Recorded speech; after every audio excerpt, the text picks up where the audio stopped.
I am coming to learn that the people that are living incredible, rich lives, full of intention, aren't the people that are the most prepared. It's often not the people who are the most well-read or the smartest people in the room, but they're the people that took action before feeling ready. And I keep learning this over and over again. I feel like I've gone through most of my life thinking that I needed to have the perfect plan before I did anything big. I needed to have all of the research. I needed to have as many answers as I could possibly get.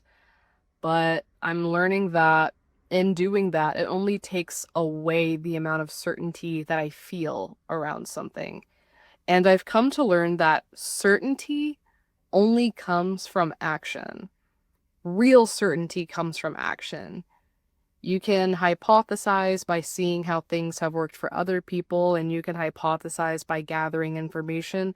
But ultimately, what happens when you gather information is you increase complexity. And complexity creates chaos. And most people, myself included, cannot operate with chaos. Personally, I get overwhelmed by complexity and I shut down. But I have found that by taking action, you remove complexity. You remove all of the what ifs by just moving forward. And then the path eventually becomes clearer. And I was thinking about something that I read the other day that reminded me of something that I personally went through, but it's a story called The Foggy Road about a traveler who was walking down a road by himself, and then the road all of a sudden became super foggy and he couldn't see forward anymore. So the traveler essentially just stood in the middle of this foggy road and didn't take action because he couldn't see. So he waited for the fog to pass, and a day passed, the fog didn't pass, a week passed, the fog didn't pass, a month passed, and the fog didn't pass. And then one day, another traveler walked right past him into the fog. And the traveler shouted out and asked the other traveler, "How do you know you're going the right way if you can't see what's in front of you?" And the other traveler said, "I can't, but I can see farther than you right now." And my goodness, if that isn't accurate to the experiences that I've personally had, when I drove this van out west. I'm a van lifer. I live in this van, and I drove this van through Kansas one day. And I was really nervous about driving this van through Kansas because I have solar panels on the top. I was worried about my solar panels flying off. I was worried about the high winds in Kansas. I was worried about storms, all of that stuff. Um, but you don't really hit the West until you drive all the way through Kansas and into Colorado. And I knew that I had to drive through Kansas. I couldn't take another route. I had to go through Kansas. So I was researching what the weather was going to be like in the next few days, and I was really worried about what was going to happen. I was scared that the winds would be too strong for my van because my van is pretty tall. I was worried about the one lane highways where giant semi trucks are driving the opposite direction right next to you and they hit you with big slapping winds. I was worried about so many things happening to me while I drove my van. I decided to drive through Kansas. I mustered up the courage to do it even though I didn't feel completely ready. And during the last few hours of driving through Kansas, there was, lo and behold, a rainstorm and windstorm that came through. The clouds were super dark and my visibility got really bad. I was on a one lane highway, so semi trucks were passing me just one lane over, and I quite literally could not see very far ahead of me. It was terrifying, but I told myself that I had to keep going. And I didn't really have a choice because on that road there were no shoulders. So it wasn't like I could really pull over very easily and wait it out. I had to keep going. So I kept going. Even though the visibility was bad, even though I didn't completely know like what was ahead of me, I kept going. And maybe 20 minutes into that storm, the clouds finally parted, the sun came out, and I was fine.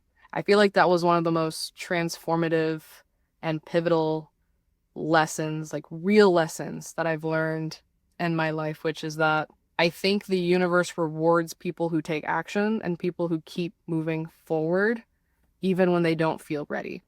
And sometimes you just have to keep moving forward in order to get clarity, in order to get the payoff, even when you don't know what you're doing. Another example is 2 years ago, I was doing a software engineering internship and I was living in San Francisco. And around that time, I realized that I wanted to do van life and that I wanted to travel instead of becoming a software engineer. And I started making content around traveling. And around that time, there was another content creator who started making content around travel. And I thought that his content looked super sloppy. I thought that, as someone with a background in photography and film, that the style and the way that he made his videos looked really um, kindergarten, if you will, and like someone who just didn't have experience. And I remember mentally like making fun of that creator because I thought that his style just looked too goofy. But what I did notice about him was that he posted multiple times a day, every single day, and his account continued to grow way faster than my account grew because he was simply doing more. He was taking more action. And now he has a huge following and his life has completely transformed. And that was another lesson that made me realize that action, even when your shit isn't perfect, even when it's messy, is the most important thing. And I just keep learning this lesson over and over again. Like, another time I learned it is that, like, I almost didn't record this video because I felt like I needed markers and a, like, sketchbook to write down, to draw illustrations on, or else I thought I wouldn't be able to convey this message in this video as well as I would like to. But I had to remind myself that, again, action is way more important than theorizing or trying to make anything perfect. Action is where you'll actually learn and where you'll get better. And I feel like I just keep learning the same lesson over and over again, which is that action trumps everything else. And I had to remind myself that if I have something worth sharing, the story will transcend through the format. If what I have to say is compelling, then it shouldn't matter what I do or don't do format wise to deliver the story. If the story is good enough, the story will carry itself. And in order to share a story, you have to take action. And you have to stop worrying about being perfect. You have to go into it not knowing what the result is going to be. You have to just go head first. And that's been a really difficult lesson for me to reason with because I feel like for most of my life, I feel like for most of my life, at least, I've had it beat into my head that I have to study up and make sure I have all of the information together before I take the next step so that I don't look goofy or so that I don't look stupid or so that I don't mess up. But I'm realizing that the people that I look up to the most are people that weren't afraid of looking stupid or messing up. They were people that put themselves out there. The people that put themselves in the arena to be judged, but people that were creating things and they all took action before they felt ready. So, in other words, do it scared and do it afraid.